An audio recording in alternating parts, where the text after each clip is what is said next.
que se nos construye una noción en la que esas militancias no son la gran política. La gran política es la de los que usan corbata, en los congresos y rosquean en los cafés a la vuelta. Y capaz la gran política es la que más transforma y la que más organiza y la que más gente junta, ¿no? Democracia, ¿es sinónimo de igualdad? Es indefectible que dentro de una historia reciente, con un contexto signado por dictaduras militares que azotaron nuestro continente en los años 70 y algunas ramificaciones de golpes de Estado que llegaron hasta nuestros días, solo basta con recordar la destitución hace un par de años de Dilma Rousseff, impulsada por los dueños de la concentración de la riqueza en Brasil, o el fraude electoral en Bolivia a manos de funcionarios derechistas con complicidad del ejército, que se podría decir que la democracia dentro de los sistemas políticos existentes parece ser el sistema más perfectible para generar contextos donde la igualdad al menos sea un horizonte de perspectiva dentro de lo posible, pero que bajo una lógica capitalista que pone en funcionamiento mecanismos de acumulación del capital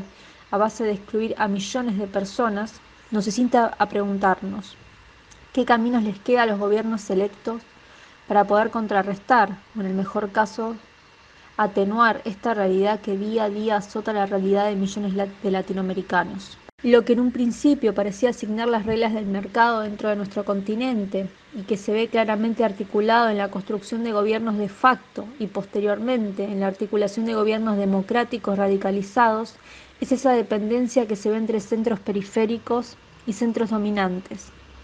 Parece que la economía y las cuestiones de política exterior de Latinoamérica se mantienen siempre al hilo de lo que marca el mercado global, y que bajo ese espectro se desarrolla un panorama plagado de derroteros que sobrevinieron en muchos países de Latinoamérica, a veces atenuado temporalmente con gobiernos de índole popular, pero que en la conformación de una política arraigada en el sistema capitalista nos interroga si nuestra actualidad es producto de un arrastre que devino por las dictaduras en toda América Latina, o si quizás democracia y capitalismo son dos esferas que parecen incapaces de coexistir en conjunto. Es así que en el documental de Canal Encuentro, América Latina, entre la ficción y la esperanza, se comienza a desandar un camino que pone como eje central de las economías regionales los términos de pobreza y desigualdad, conceptos que funcionan a la par, pero que no siempre son equiparables. Solo basta con ver el caso de Chile,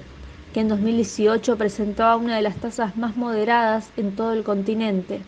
pero que como contracara, la falta de inserción del sector popular en la toma de decisiones de cara a mejorar la vida diaria de los habitantes,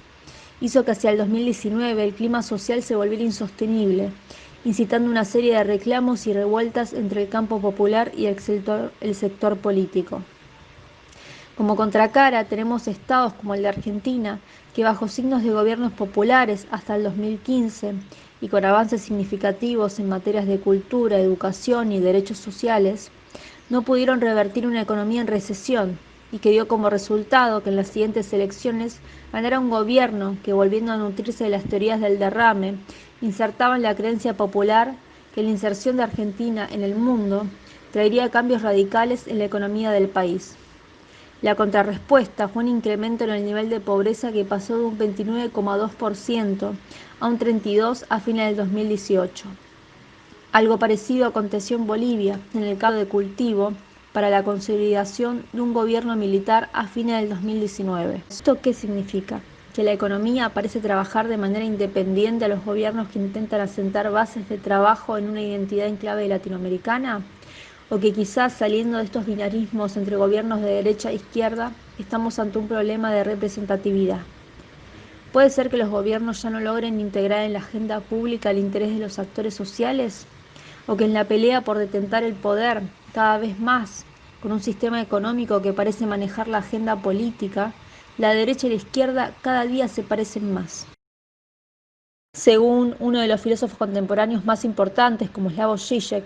el gran problema de la política contemporánea es que ya bajo una lógica capitalista extendida y bajo miradas de centro-derecha y centro-izquierda, las posiciones comienzan a homogeneizarse. El panorama global, que antes era asignado por una fuerza de tensiones en la Guerra Fría por capitalismo versus comunismo, con la salida de este último granito, hizo que todos bajo una lógica capitalista empezaran a tomar lógicas similares. que a través de los años fueron mutando, haciendo cada vez más difícil la separación de estas dos esferas. Posición que hoy en día podría explicar la conformación de alianzas tan disímiles como diversas y erráticas. Solo basta pensar en nuestro país con la conformación de la fuerza política titulada PRO, con representantes que nada parecen tener en común más que posicionarse como antípodas al modelo peronista, y de igual manera al frente de todos, aglomerando en su lista de referentes que es difícil poder encontrar bajo un hilo conductor, incluso ideológico, que los conecte, para efectivamente poder consolidarse bajo un gobierno que tenga un mapa claro, trazado de acción, y donde en un caso como en otro, lo que sí comparten estas oscilaciones entre posturas y gobiernos son el claro debilitamiento en la fe del sector social hacia los procesos democráticos, y donde cada vez más son los actores sociales quienes aportan avances disruptivos en cuestiones de salud, derechos sociales, culturales y ambientales, pero que lamentablemente todavía deben de hacerlo en el ámbito de la periferia y no dentro de una lógica gubernamental,